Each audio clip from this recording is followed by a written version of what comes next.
एक कदम ईश्वर की ओर। उत्पत्ति प्रकरण 121वां सर्ग। चंडाली द्वारा उक्त वृत्तांत को सुनकर विस्मित हुए राजा लवन के घर आ जाने पर वशिष्ठ जी के कथन से उस वृत्तांत का श्री रामचंद्र जी को विनिश्चय। चंडाली ने कहा, हे राजन, कुछ काल बीतने पर इस ग्राम में वृष्टि के न होने से अत्यंत भयंकर तथा मनुष्यों को नष्ट करने वाला दुर्भिक्ष का दुख उपस्थित हुआ। इस महान दुख से ग्राम के सभी लोग निकलकर दूर चले गए तथा शेष सब लोग मर गए। हे प्रभु, हे सुंदर, उस दुर्भिक्ष तथा बंधुओं के मरण इस वन में हम अभागिनियां शून्य होकर नेत्रों से अश्रुधारा बहाती हुई शोक कर रही है। उस वृद्धा के मुख से यह सुनकर राजा अत्यंत विस्मित हुआ और मंत्रियों के मुख को देखकर चित्रलिखित के समान स्तब्ध हो गए। उस अपूर्व आश्चर्य का राजा ने पुनः विचार किया, तदनंतर बार बार पूछा और इससे राजा को बड़ा आश्चर्य हुआ।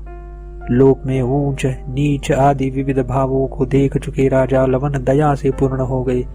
उन्होंने समुचित दान सम्मान से उन भीलों के दुख का निवारण किया।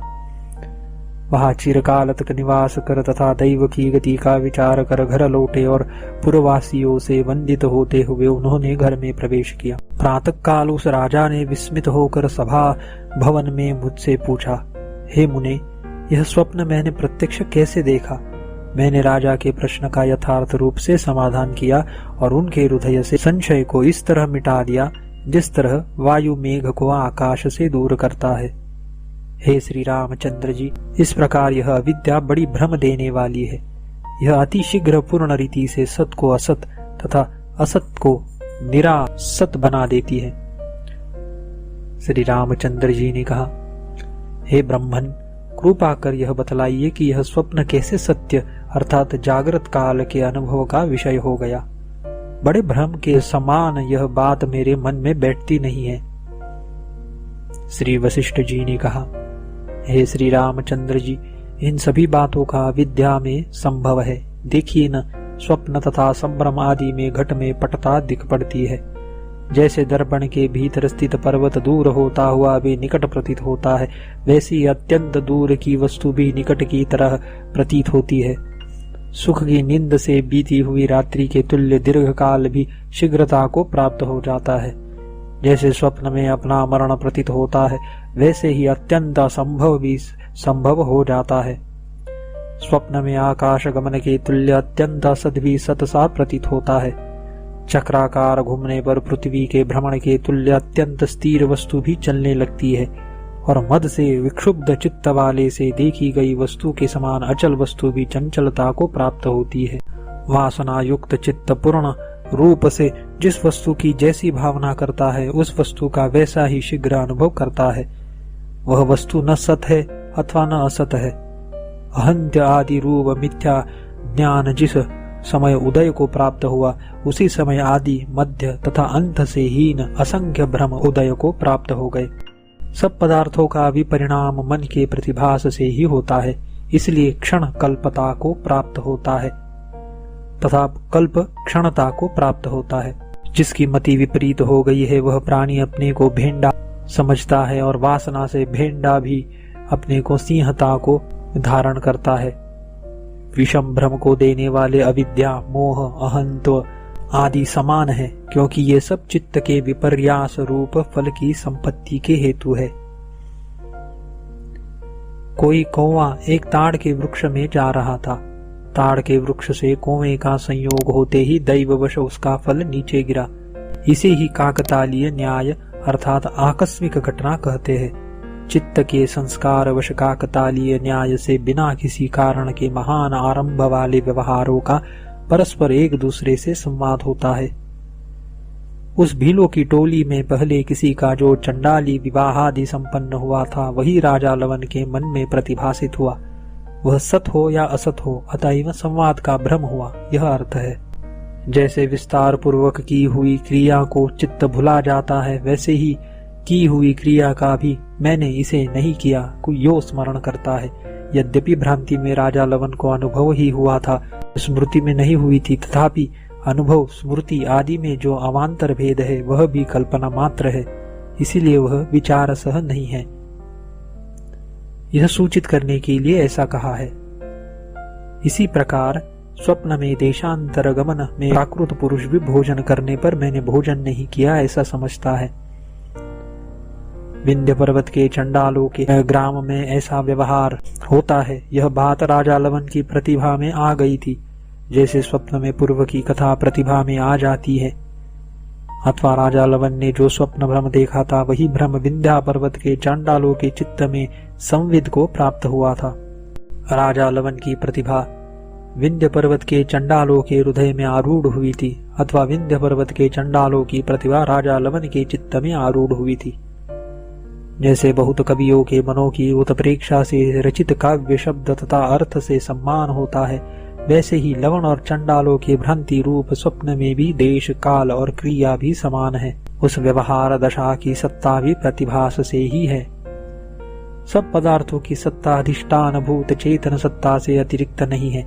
अधिष्ठान चेतन की सत्ता ही भूत वर्तमान तथा भविष्य के प्रपंचों में व्याप्त हुई।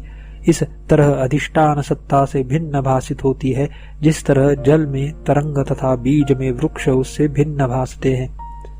अधिष्ठान सत्ता से भिन्न जो पदार्थों की सत्ता है उसकी सत्यता और असत्यता न सत है और न असत है, यह निश्चित है, क्योंकि श्रुति ने न तत्सदासीत नो सदासीत कहा है। सत्व के संवेदन से वह सत है तथा सत्व के असंवेदन से वह असत है। उसकी सत्ता और असत्ता भ्रांति और संवेदन के अधीन है, यह अर्थ है। वस्तुतः अविद्या कोई वस्तु नहीं है, जैसे कि बालू में तेल आदि वस्तु नहीं है, क्योंकि सुवर्ण का कटक सुवर्ण से अतिरिक्त कोई वस्तु है अर्थात कुछ नहीं है। अत्यंत असत अविद्या का संबंध सत आत्मा से उत्पन्न नहीं हो सकता, क्योंकि परस्पर सदृशों का ही संबंध होता है। यह अपने अनुभव से स्पष्ट है। पार्थिवत्व तथा द्रवत्व से अत्यंत विषम लाख और काठ आदि का जो परस्पर संबंध है वह अत्यंत असदृशों के परस्पर संबंध में उदाहरण नहीं हो सकता, क्योंकि वे एक अविद्या के ही स्फुरण रूप है, अतः सदृश है, यह अर्थ है। चूंकि सब पदार्थमय है, इसीलिए पाषाण आदि पदार्थ चित्त के समान है। चित्त के साथ संबंधवश वे चित्त से प्रकाशित होते हैं। यदि जगत के सभी पदार्थ चिन्मात्रमय सन्मात्रमय हैं, तो वे स्वप्रकाशता के बल से ही परस्पर प्रकाशित होते हैं, न कि किसी अन्य चेतन से। जैसे दीपक को अपना प्रकाश करने के लिए अन्य दीपक की अपेक्षा नहीं होती है, वैसे ही उनको भी अपने प्रकाश के लिए दूसरे चेतन की अपेक्षा नहीं है। अत्यंत विषम पदार्थों का निरंतर संबंध नहीं हो सकता है तथा परस्पर संबंध के बिना परस्पर अनुभव भी नहीं हो सकता है। चिद्रूप के सदृश परमात्मा रूप वस्तु में चिन्मय रूप से सदृश जगत रूप वस्तु अणुमात्र भी भेदक अचिद वस्तु के अभाव से अखंड स्वभाव स्वप्रकाश मात्र एकता को प्राप्त कर उसकी ही सामर्थ्य से अर्थात एकत्व से ही अपनी एक रूपता प्रकट करती है, अन्यथा नहीं। ज्ञाता ज्ञेय ज्ञान रूप दृश्य त्रिपुटी के रूप से चेतन ही उदित हुआ है। ऐसा जो मूढ़ों का अनुभव है वह चित्त और जड़ के अभेद संबंध से नहीं बन सकता है, क्योंकि चित्त और जड़ की एकता विलक्षणतावश कहीं हो ही नहीं सकती।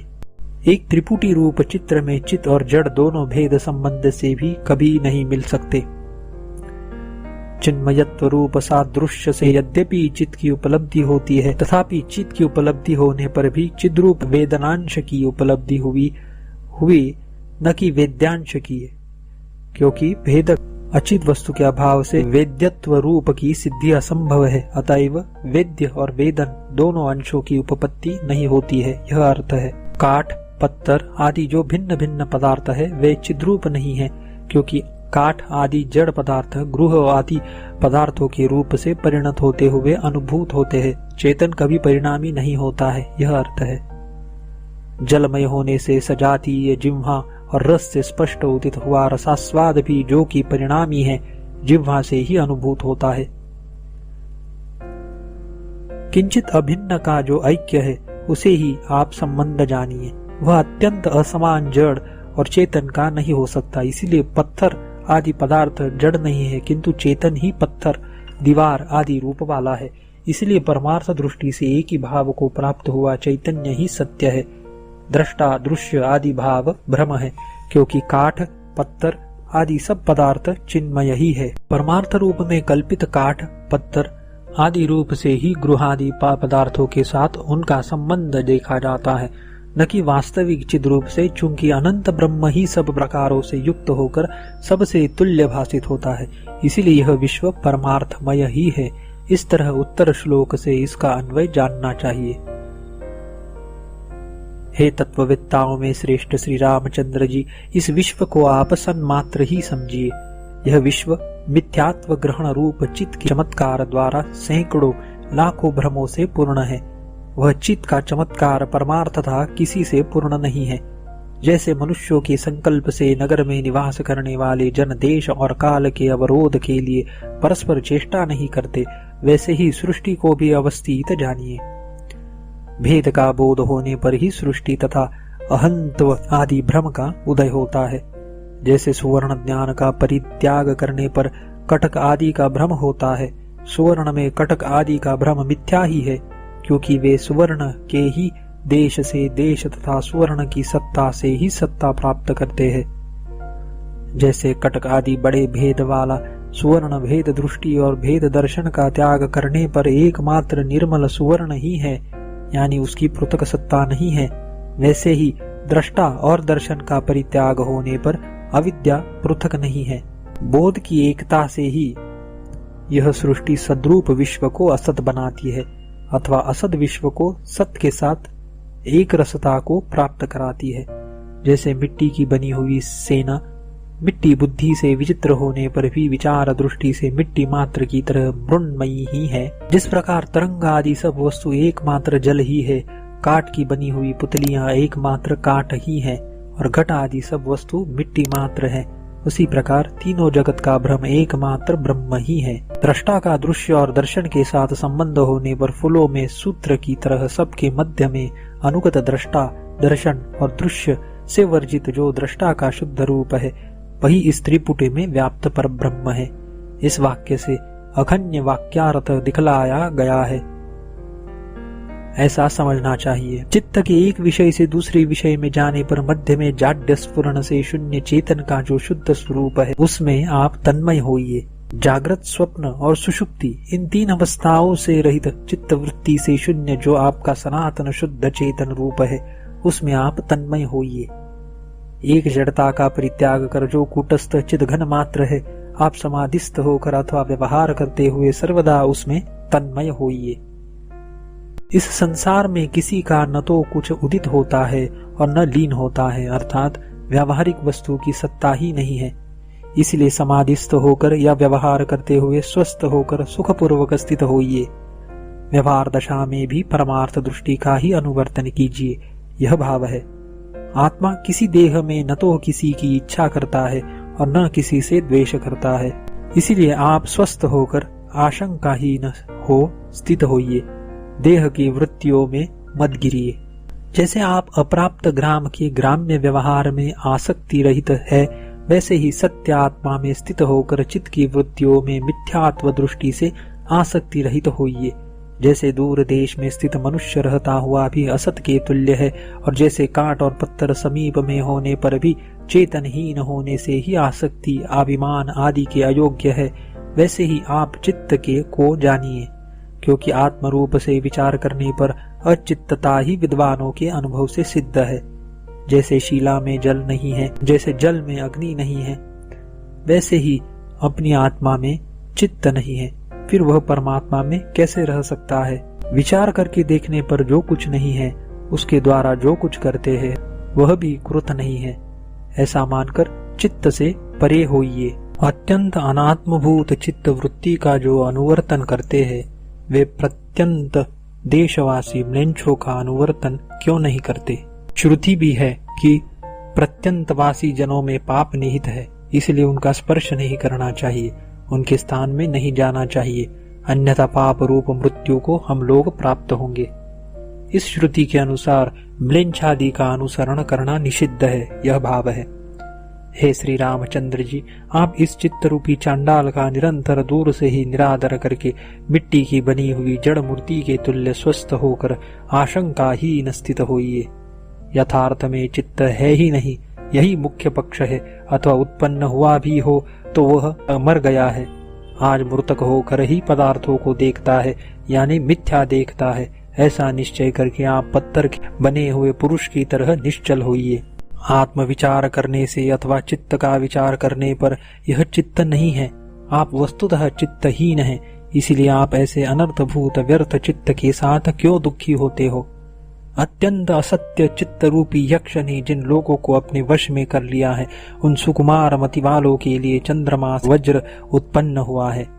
इसलिए चित्त का दूर से ही परित्याग करके आप जो है वही होकर स्थिर होइए और मनन रूपी उत्तम युक्ति तथा ध्यान से युक्त होइए। जो मूर्खज्ञ असत्य चित्त का अनुवर्तन करते हैं, आकाश ताड़न में समय बिताने वाले उन मूर्खों को धिक्कार है। तत्वज्ञान में कुशल होकर पहले अपगत मन यानी चित्तहीन होइए, तदनंतर तत्वज्ञान से निर्मलात्मा होकर संसार से परे हो जाइए। मैंने तत्वज्ञान के लिए बहुत काल तक मन का विचार किया, तथापि निर्मल आत्मा में मानस रूपी मल कुछ नहीं पाया। इसीलिए मानस मल कोई वस्तु नहीं है। मेरे वाक्य से भी आप स्वस्थ चित्त होइए, यह अर्थ है। 121वां सर्ग समाप्त।